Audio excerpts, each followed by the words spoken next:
Bienvenidos a este nuevo tema de la serie de Efesios.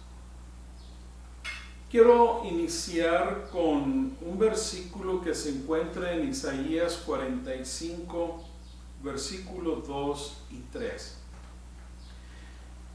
Este es un pasaje profético, en algunos contextos se lo interpreta como un pasaje mesiánico. Y es maravillosa la promesa que contiene, que también puede ser aplicada a la iglesia e inclusive a los individuos. Yo iré delante de ti y allanaré los lugares escabrosos. Romperé las puertas de bronce y haré pedazos sus barras de hierro. Te daré los tesoros ocultos y las riquezas de los lugares secretos, para que sepas que soy yo, el Señor, Dios de Israel, el que te llama por tu nombre. Esa fue una profecía que se le presentó a Ciro, y sin embargo contiene elementos de una promesa maravillosa que bien valdría la pena que nosotros nos abrazáramos o aferrásemos a esas promesas. La promesa medular de estos dos versículos es el hecho de que el Señor va a ir delante de nosotros, abriendo el camino, rompiendo las piedras o los obstáculos. Pero la segunda promesa que el Señor hace es que Él nos va a dar de las riquezas secretas de Dios. Es interesante y admirable que el Señor no le da sus secretos solo a cualquiera. El Señor es muy especial en este aspecto. Noten, si van conmigo al Salmo 25, versículo 14, y vamos a tratar de ver a quién le da el Señor sus secretos, con quién los comparte. El versículo 14 del Salmo 25 dice: los secretos del Señor son para los que le temen. Esa palabra temer se traduce como aquellos que tienen reverencia, respeto hacia Dios. Y luego noten qué es lo que les va a dar. ¿Cuál es el gran secreto que el Señor tiene que le quiere dar a esos hombres y mujeres que lo respetan? Dice: y les dará a conocer su pacto. Así que en estos dos versículos de Isaías, pasajes, el de Isaías y en el pasaje de los Salmos, descubrimos que el Señor quiere enriquecernos, quiere otorgarnos, concedernos de las riquezas celestiales. Y muchas de estas riquezas contienen un elemento maravilloso, es un secreto que Dios tiene y que solamente se lo da a aquellos que creen en Él, que le tienen respeto, que lo invocan, que lo adoran, que le sirven, que lo obedecen. El apóstol Pablo tiene mucho que decir con respecto a las riquezas de Dios en Cristo Jesús. Miren ustedes, vayan conmigo a Romanos capítulo 9, versículo 21 en adelante. Presenta aquí la analogía de un alfarero. ¿O no tiene el alfarero derecho sobre el barro de hacer de la misma masa, un vaso para uso honorable y otro para uso ordinario, común? Así que si Dios, aunque dispuesto a demostrar su ira y hacer notorio su poder, soportó con mucha paciencia los vasos de ira preparados para la destrucción, lo hizo para dar a conocer las riquezas de su gloria sobre los vasos de misericordia, que de antemano Él preparó para gloria eterna. En este pasaje tan sencillo, pero a la misma vez tan profundo, Pablo alude al hecho que el Señor trabaja con 4 tipos de vasos, al menos los que aquí Pablo expresa. Están los vasos para uso honorable, están los vasos para uso ordinario o común, están los vasos de ira, pero me gusta mucho el hecho que incluye los vasos de misericordia. Hay un tipo de vaso al que Dios lo trata con mucha misericordia. Puede ser honorable, puede ser ordinario, pero el hecho es que el trato que Dios le da a ese vaso es en la misericordia de Dios. No merece ser usado para un uso honorable. No merece una posición honorable. Pero aún así Dios lo trata con misericordia y desea, ¿por qué lo hace? Porque desea depositar en ese vaso las riquezas de Cristo, las riquezas celestiales. Vayan ustedes conmigo al libro de Efesios, la epístola a los Efesios, capítulo 3. Efesios, capítulo 3, y vamos a leer el versículo 8. Noten, a mí que soy menos, dice el apóstol Pablo, que el más pequeño de todos los santos, se me concedió esta gracia: anunciar a los gentiles las inescrutables riquezas de Cristo Jesús. Así que el apóstol Pablo se mira no como el vaso de honor, sino él se ve como el vaso ordinario, común. Yo no merezco esto, yo no merecía esta bendición de ir y predicar, de ir y proclamar. No lo merezco. Y sin embargo el Señor tuvo a bien usarme como un vaso ordinario para llevar las riquezas de Cristo Jesús a los seres humanos. Si van conmigo a la epístola a los Romanos, capítulo 2, versículo 4, vamos a ver cuáles son algunas de esas riquezas que el Señor desea depositar en nosotros. Capítulo 2 de la epístola a los Romanos, versículo 4: ¿o tienes en poco las riquezas de su bondad, tolerancia y paciencia, ignorando que la bondad de Dios te guía al arrepentimiento? Dios desea tratarnos con mucha bondad, nos trata con bondad, con tolerancia, con misericordia. No lo merecemos. Yo no sé usted, amable suscriptor, pero yo no lo merezco. Y sin embargo el Señor desea tratarme con bondad, me trata con bondad, con misericordia, con tolerancia. Él es paciente, Él es Dios paciente. ¿Por qué? Porque desea depositar en ti y en mí de las riquezas celestiales, que no olvidemos son parte de ese secreto divino que Dios no se lo otorga a cualquiera. Volvamos a Efesios, capítulo 1. El versículo 7 y 8 dice algo maravilloso. Efesios capítulo 1, versículos 7 y 8. En Él tenemos redención mediante su sangre, el perdón de nuestros pecados según las riquezas de su gracia, que ha hecho abundar para con nosotros en toda sabiduría y discernimiento.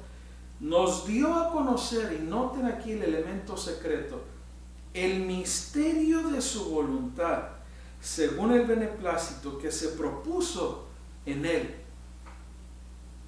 Así que Dios sigue ampliando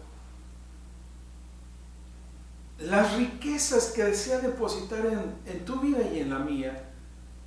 Su bondad, su tolerancia, su misericordia. Y aquí nos dice su redención por la sangre de Cristo es parte de esa gran riqueza con la cual el Señor desea bendecirnos.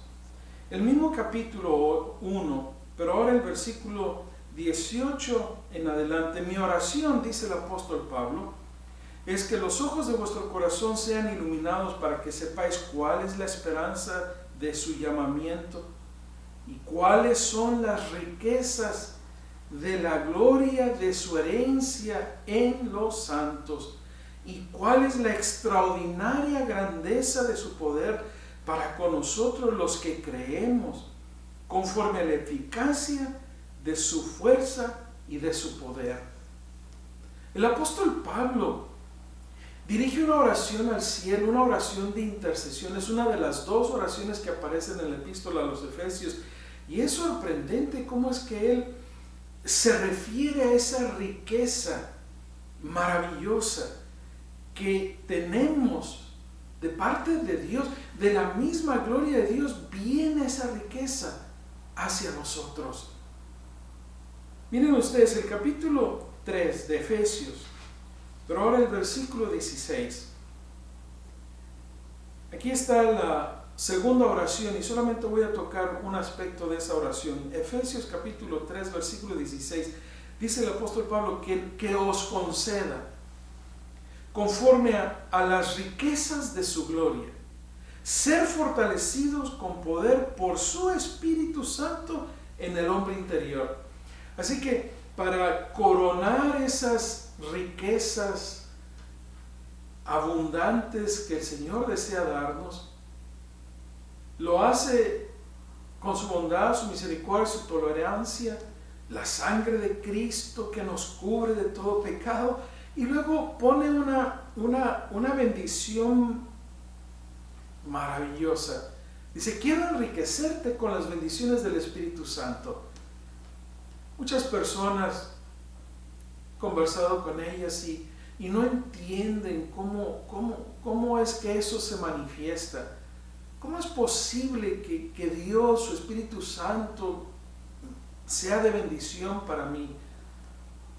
Te voy a dar 3 claves bien sencillas que te van a ayudar a identificar si tú has recibido de esas riquezas y de esas bendiciones celestiales. La primera indicación de que en tu corazón, que en nuestro corazón ha sido depositada la riqueza de Dios es la paz. Esa es la primera gran bendición, la gran evidencia.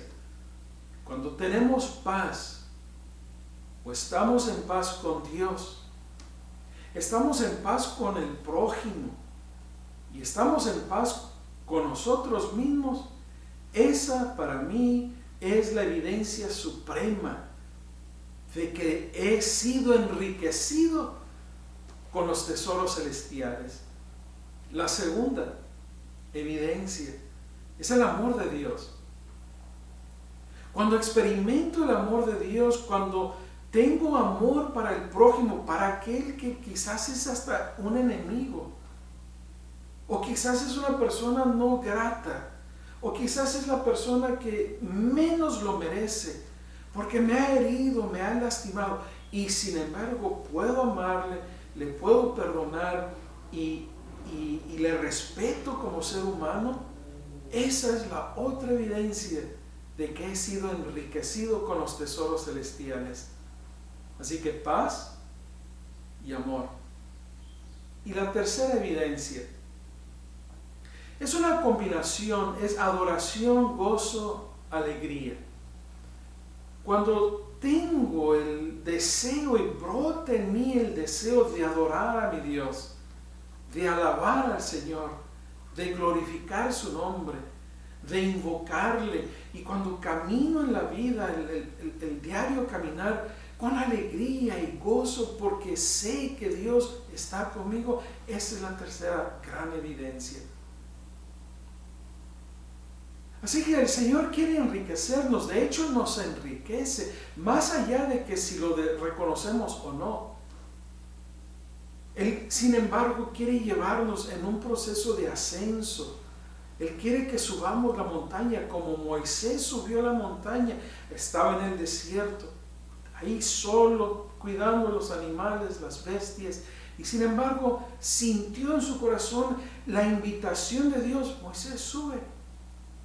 Quiero encontrarme contigo. Quiero depositar en tu vida las riquezas celestiales. Moisés subió sin saber, no entendía, no sabía cómo iba a ser el procedimiento divino, y sin embargo, cuando él bajó de la montaña, la Escritura nos dice que su rostro brillaba. ¿Por qué? Porque había paz, porque había amor, porque había adoración. Había adorado al Dios Todopoderoso. Ahora sentía gozo y alegría. Un pasaje más. Colosenses. Tenemos Efesios, Filipenses y Colosenses, capítulo 1, versículo 24 en adelante dice: ahora me alegro de mis sufrimientos por vosotros, y en mi carne, completando lo que falta de las aflicciones de Cristo, hago mi parte por su cuerpo, que es la iglesia, de la cual fui hecho ministro conforme a la administración de Dios que me fue dada para beneficio vuestro, a fin de llevar a cabo la predicación de la palabra de Dios. Ahora noten, es decir, el misterio, noten el elemento, hay un secreto que Pablo comparte. Ese misterio que ha estado oculto desde los siglos y generaciones pasadas, pero que ahora ha sido manifestado a los santos, a quienes Dios quiso dar a conocer cuáles son las riquezas de la gloria de este misterio entre los gentiles, que es Cristo en vosotros, la esperanza de la gloria. Ahí está la cuarta evidencia de que las riquezas de Dios son nuestras, de que Dios ha depositado en nosotros la riqueza celestial. ¿Y en qué consiste esa cuarta evidencia? Tenemos esperanza. Hoy día muchas personas viven desesperados, no conocen, ignoran la esperanza que podemos llegar a tener en Cristo Jesús.